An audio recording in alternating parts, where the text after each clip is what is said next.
Всем привет, дорогие мои! Меня зовут Ксюша и добро пожаловать на мое новое видео с мотивацией на уборку. Также я приглашаю вас подписаться на мой канал. У меня здесь выходит не только мотивация на уборку, но также еще влоги и полезные клипы с обзорами на товары, с всякими полезняшками для детей, для дома, для уборки. В общем, много всего интересного. Обязательно переходите, смотрите. У меня прям видео выходит каждый день. Не буду скрывать, это видео, которое сейчас вы смотрите, я снимала 2,5 месяца назад. И за это время, естественно, уже все поросло грязью, уже все мусором снова.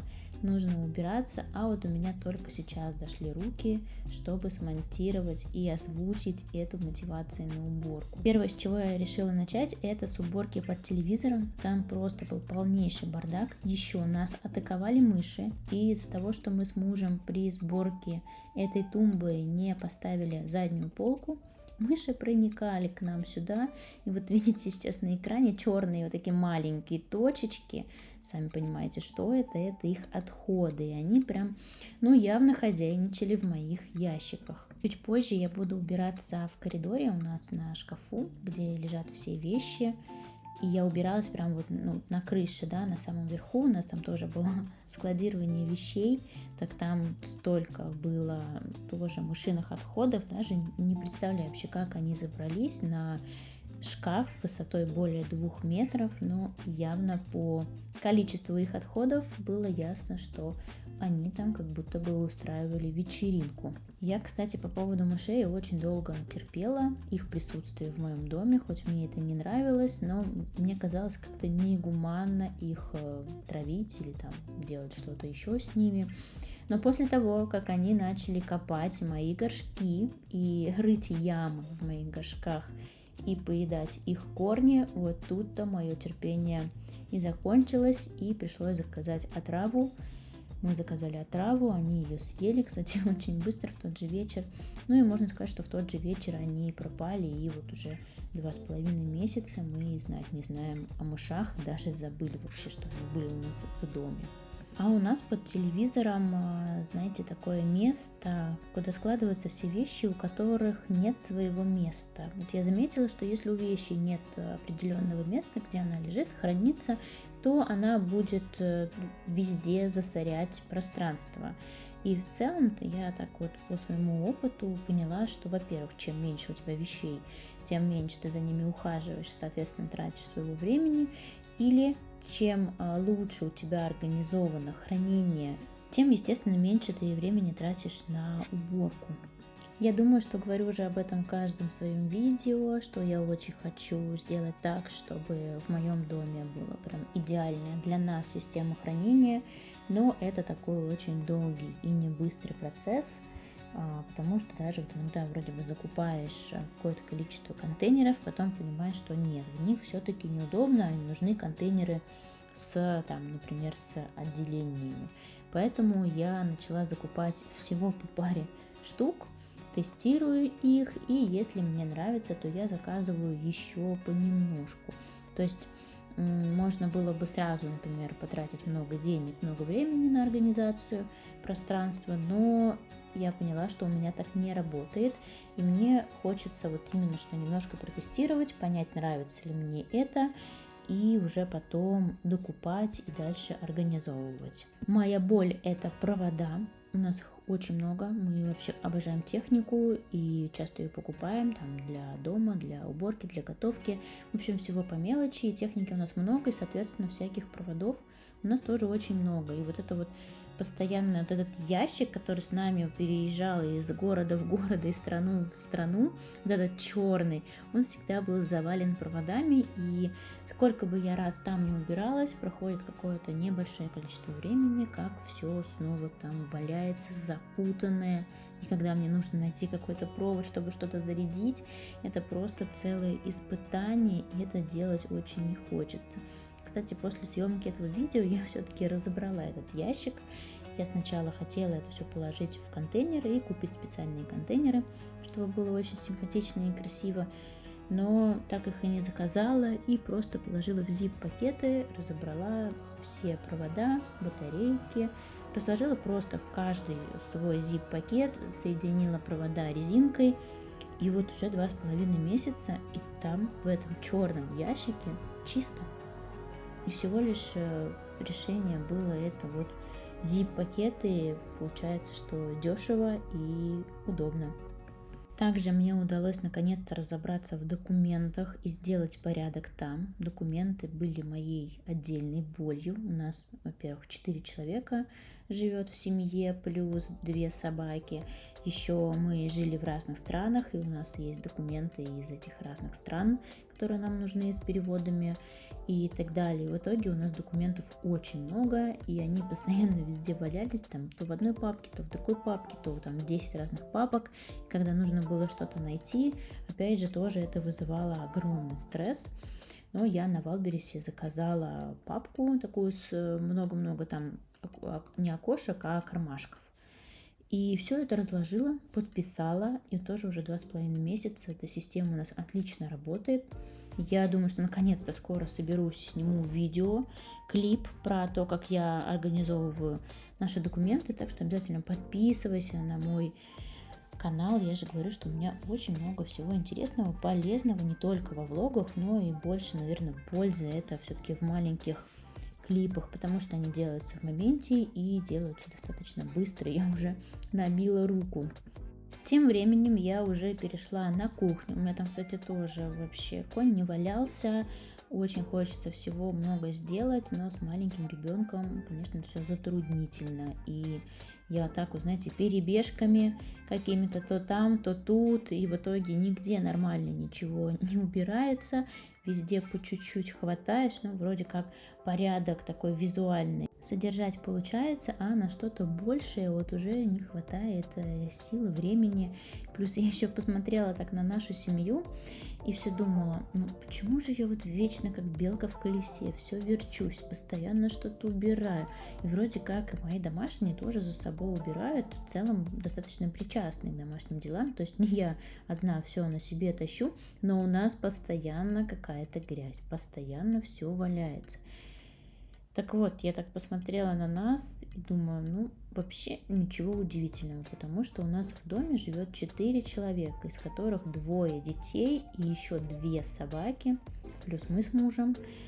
Все мы работаем на удаленке, я работаю на удаленке, мой муж тоже работает на полной удаленке.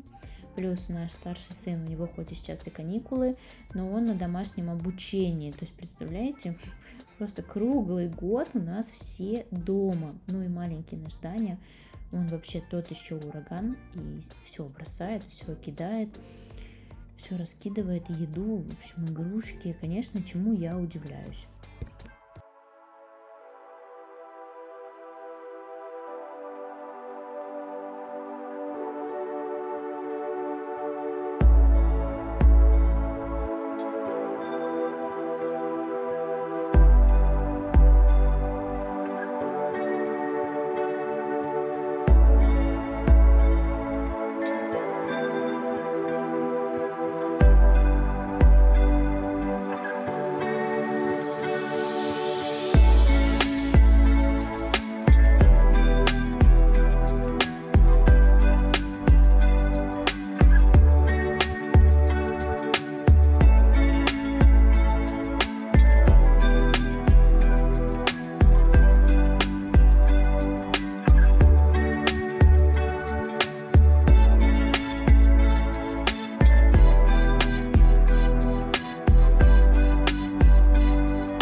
всех моих трудов хватит примерно на 2 часа, и когда мы вечером начнем готовить ужин, все будет снова грязное. Кстати, ужин у меня готовит муж в целом, вообще у меня всегда готовит муж, я сейчас в последнее время вообще практически не готовлю. Так могу сделать вафли или блины, панкейки, за это отвечаю обычно я детям на завтрак или нам, мы любим там с авокадо тостом, например, вафельку сделать, авокадо тост, на авокадо сделать как гуакамоле плюс яичко. За это отвечаю я, за все остальное отвечает муж. Он всегда готовит ужин, чаще всего готовит завтрак. Но когда муж готовит, то он не думает о том, что это будет грязное, потом кто это будет мыть, потому что за уборку отвечаю у нас я. Но ему это простительно, потому что он готовит очень вкусно у меня. И вообще в целом я рада, что за это не отвечаю. И поскольку я все-таки, признаюсь вам честно, я люблю убираться, мне это нравится. Просто мне бы хотелось, чтобы у меня было больше времени свободного, когда я могу заняться своим любимым делом и навести порядок в доме, чтобы меня никто не трогал. Но Даня, у него какая-то мамская любовь, он прям ко мне, как неразлучники мы с ним. Очень сильно привязан. Я вот жду, когда ему исполнится 3 года, потому что психологи не рекомендуют на долгое время расставаться с детьми, а детский сад, особенно на полный день, это считается долгим расставанием. Вот я жду, когда ему будет 3 года, и он будет готов, чтобы сепарироваться от меня, и я смогу его отдать в детский сад. Так что все дружно ждем следующего января, чтобы видео на моем канале, особенно мотивации на уборке, выходило еще больше. Кстати, мотивация на уборку у меня залетает во всех социальных сетях лучше всего, даже лучше моих влогов. И подобные видео я снимаю уже почти 3 года. У меня был канал на ютубе, где я снимала на английском такие видео, но я случайно указала песню с авторскими правами, и, видимо, это была, я даже не знаю, что это за песня, видимо, это была какая-то очень серьезная музыка, что YouTube просто удалил мой канал без возможности возврата. И когда я начала писать в поддержку, говорила, что это ошибка, ребята, это ошибка, что случилось, они даже не указали мне точную причину, сказали, что нет, мы все проверили, там нет никакой ошибки, и удалили мой канал с подключенной монетизацией на английском языке. У меня там было, по-моему, около 6 тысяч подписчиков и где-то около 20 вот таких вот подобных роликов с уборкой. Мы тогда жили в Аргентине. И причем все деньги, которые там лежали у меня в монетизации, заработанные, там было около 120 или 150 долларов, они тоже все сгорели без возможности их обналичить. Я уже перешла к уборке в прихожей. Этот шкаф у нас тоже, вот это вот 3 полочки, они такого же типа, как и под телевизором. То есть тоже туда складировалось вообще все, что можно было туда положить. И вроде бы я там так хорошо разобралась, там так было много света, ну не света, точнее пространства. Такие эти захламленные полочки стали пустые. Но сейчас, девочки, вот 2 месяца прошло, 2,5 месяца, как я снимала это видео, там такое, что надо снимать новую мотивацию на уборке. Вот опять же, есть такие места, которые очень-очень быстро захламляются. И вот эта вот полочка у нас в шкафу, здесь в прихожей, она как раз такая полочка, которая вот ты приходишь, ой, что-то валяется, туда убрал, выходишь на улицу, плюс сейчас у нас щенок живет, мы часто с ней выходим гулять, и там наша обувь валяется, которую мы прячем от нее, поводки, пакеты, которыми мы убираем все отходы наших собак. В общем, просто все. Какие-то детские мелки, детские мыльные пузыри, вот все, что несется с улицы на улицу, из дома на улицу, все складируется туда. Что ждем новую мотивацию на уборку, когда я буду убираться у нас в прихожей. Кстати, следующее видео с мотивацией на уборку у меня уже отснято, я даже его смонтировала. Мне нужно его просто озвучить, и там уже будет очень интересная такая необычный выпуск мотивации на уборку. Мы будем готовить свой дом к появлению щенку, нашего щенка, волкодава. Многие, конечно, меня захейтили в комментариях, потому что я уже смонтировала маленькие клипы, как мы готовили дом к появлению щенка. И они писали мне, что вот, что за глупости ты придумала, как подготовка дома к щенку, что ты, о чем. Но у нас щенок волкодава, который очень большой. И вообще ирландский волкодав считается одной из самых крупных пород в мире. Они стоят на 4-м месте по своей крупности. Ну и представляете, мы забираем своего маленького щеночка двухмесячного, который уже весит 10 килограмм. Конечно же, к появлению такого щенка нужно готовиться, потому что у всех щенков игры, невоспитанное поведение, они все ведут себя не очень хорошо, хотят грызть, особенно когда меняются зубки. Ну и одно дело, когда у тебя совсем маленький щенок, то и урон от него, соответственно, не такой большой, как от огромного рта нашего волкодава.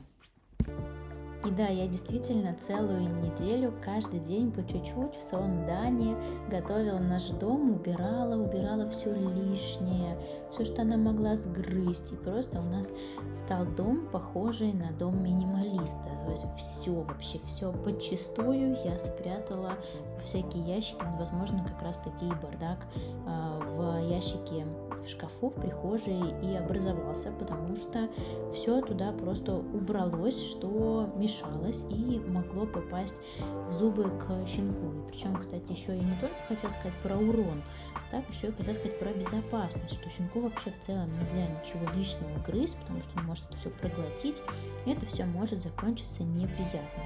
Также мы еще поставили калитку, чтобы огородить игровую. Вот у нас тут очень много игрушек, которому нашей Луне вообще никак нельзя съесть, чтобы они попали в рот. И мы огородили лестницу и игровую калитку, и теперь Луна не может туда пройти, а Даня с Тимой могут спокойно поиграть в свои игрушки, чтобы их никто не трогал. Но я тут уже прям просто спойлер кидаю, что переходите и увидите все своими глазами уже на следующей неделе. Я думаю, что я успею озвучить это видео уже к этому времени и его выставить.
Я тут с вами уже заболталась и тем временем уже перехожу убираться в ванну. Уже даже практически здесь все убрала, уже все помыла, все перенесла, тюбики всякие попылесосила.